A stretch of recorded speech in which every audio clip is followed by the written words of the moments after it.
Praise the Lord. और मैं आज एक बार फिर से आपके सामने हूँ एक नए विषय के साथ, जो प्रभु ने बाइबल को पढ़ते हुए, वचन को पढ़ते हुए जो मेरे सामने रिवील किया।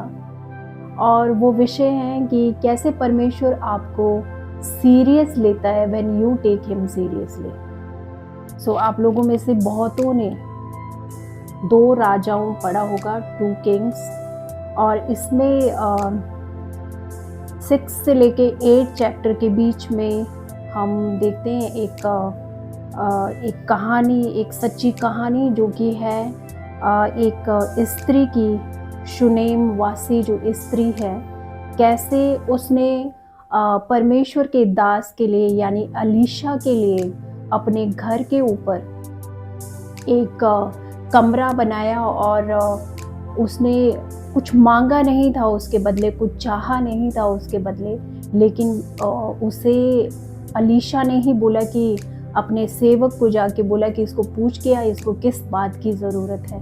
तो उसे वो बेटा मिला। और उसके पास क्योंकि बच्चा नहीं था, लेकिन इसके बाद क्या हुआ, इसके बाद एक बार वो बेटा उसका मर भी गया, लेकिन फिर वो अलीशा की वजह से ही जिंदा हुआ। परमेश्वर ने अलीशा के द्वारा उसे जिंदा किया।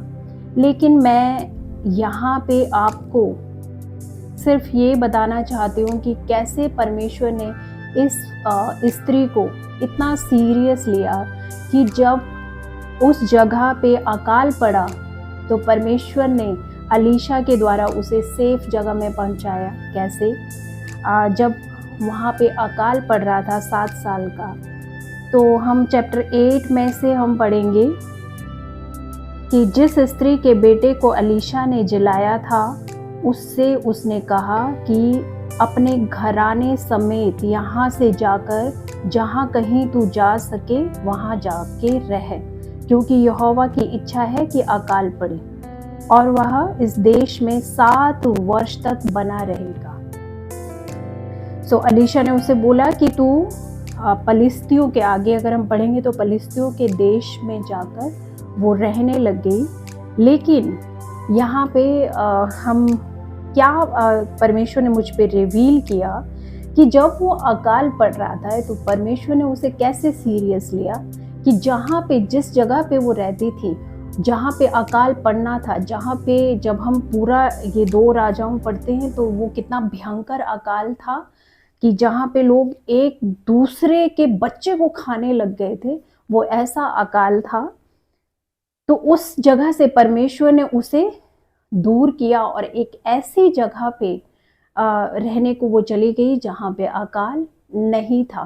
तो इससे पता चलता है कि परमेश्वर के कामों के लिए जब कुछ आप बोते हैं, जब उसके राज्य के लिए, उसके परमेश्वर के प्रभु के दासों की लाइफ में जब आप कुछ बोते हैं, तो आप ये बिल्कुल ना समझे कि आप उनकी लाइफ में बो रहे हैं, परंतु आप परमेश्वर के, डायरेक्ट आप परमेश्वर को दे रहे हैं।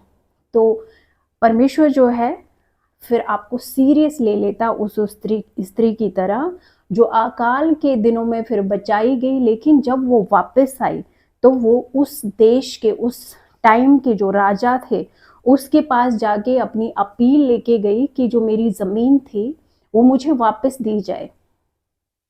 तो उस समय गेहजी, जो कि अलीशा का सेवक था, वो उस समय राजा के पास अलीशा के मिरेकल्स के बारे में बात कर रहा था कि कैसे परमेश्वर ने अलीशा के द्वारा बहुत अलग अलग तरह के मिरेकल किए हैं।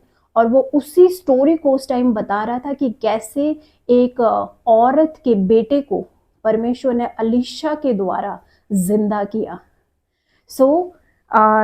जब वो गई तो वहाँ पे उस टाइम ये टॉपिक पे बात चल रही थी, राजा और गेहजी जो कि अलीशा का सेवक था, उन दोनों की। तो गेहजी ने कहा कि ये राजा, ये यही स्त्री है जिसका बेटा जिंदा किया गया। तो फिर उस स्त्री ने कहा कि मेरी जो ज़मीन थी वो मुझे वापस दी जाए, मैं अकाल के दिनों में इस देश को छोड़ के चली गई थी। जब हम इसके 6 वर्स को देखते हैं, उसमें लिखा है, जब राजा ने स्त्री से पूछा तब उसने उससे सब कह दिया।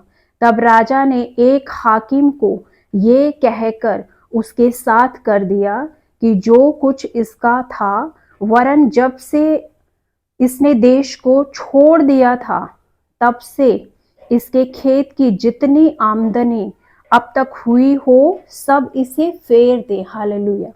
सो नॉट ओनली परमेश्वर ने इस शुमेनवासी स्त्री को सिर्फ अकाल से बचाया ही नहीं, लेकिन जब वो अपने देश में वापस आई तो परमेश्वर ने उसके जो 7 सालों का जो उसकी इनकम होनी थी, वो भी राजा ने एक ऑफिसर को ठहरा के उसे वापस दे दी। हालेलुया। सो ये बहुत अमेजिंग बात है कि जब भी आप परमेश्वर के लिए कुछ करते हैं तो परमेश्वर, और आप ऐसा एक्स्ट्रा ऑर्डिनरी कुछ करते हैं तो परमेश्वर हमेशा उसे याद रखता है। जैसे बाइबल कहती है कि जो यहोवा को देता है वो उसको उधार देता है, तो परमेश्वर कभी भी किसी का कर्जा नहीं रखता है। सो परमेश्वर उसे कई गुना होके वापस मोड़ता है, और नॉट ओनली उसे वापस मोड़ता है, बट जब जब आप पे कोई प्रॉब्लम, जब जब आप जिस जगह पे रहते हैं, जब जब वहाँ पे कोई प्रॉब्लम होनी होगी, तो वो आपको सुरक्षित भी रखेगा या सुरक्षित स्थान पे आपको लेके भी जाएगा। हालेलुया। सो इस स्त्री को जो कुछ इसने जो बोया था, यानी जो परमेश्वर के दास के लिए एक कमरा इसने बनाया था, उसकी वजह से परमेश्वर ने इसे सीरियस लिया और उसकी वजह से इसे बच्चा भी मिला। फिर जब वो मर गया तो वो जिंदा भी हो गया, और ये अकाल से भी बची रही, वहां उस जगह से चली गई। और जब वापस आती है तो जो 7 साल की जो इनकम थी वो भी परमेश्वर ने इसे वापस लौटा दी। हालेलुया। सो कितनी अमेजिंग बात है। इसीलिए परमेश्वर के राज्य में बोने के लिए, परमेश्वर के दासों की लाइफ में बोने के लिए, आप कभी भी अपने हाथ को पीछे मत रखें। जितना भी आप कर सकते हैं, बढ़ चढ़ के आप परमेश्वर के राज्य के लिए काम करें, ताकि खुदावन का जो सुसमाचार है वो हर एक जन तक पहुंच पाए, हर एक नोक एंड कॉर्नर पूरे संसार के वहां तक वो पहुंच पाए। सो जरूर आप परमेश्वर के राज्य में बोए। And when you take God seriously, जब आप परमेश्वर को सीरियस लेते हैं तो परमेश्वर आपको सीरियस लेता है। हालेलुया। और वो आपको बहुत ज़्यादा ब्लेस करता है। Thank you Lord Jesus. खुदावन, जो कोई भी परमेश्वर तेरे राज्य में बोए, परमेश्वर तेरे दासों की और दासियों की लाइफ में बोए खुदावन, वो 100 गुना फलों को काटने पाए खुदावन, इन जीसस नेम। तेरे तेरे लोग परमेश्वर इस अंत के समय में बहुत ज़्यादा ब्लेस होने पाए खुदावन, वो पोजेस करे लैंड्स को, पोजेस करे अच्छे फाइनेंस को, क्योंकि खुदावन जो कुछ इस धरती पे और आकाश में जो कुछ है वो सब तूने बनाया है, और उस पे हमारा, अगर आप इस मिनिस्ट्री में, इस चर्च में आप बोना चाहते हैं तो आपको एक डिटेल इस वीडियो के लिंक में भेजी जाएगी।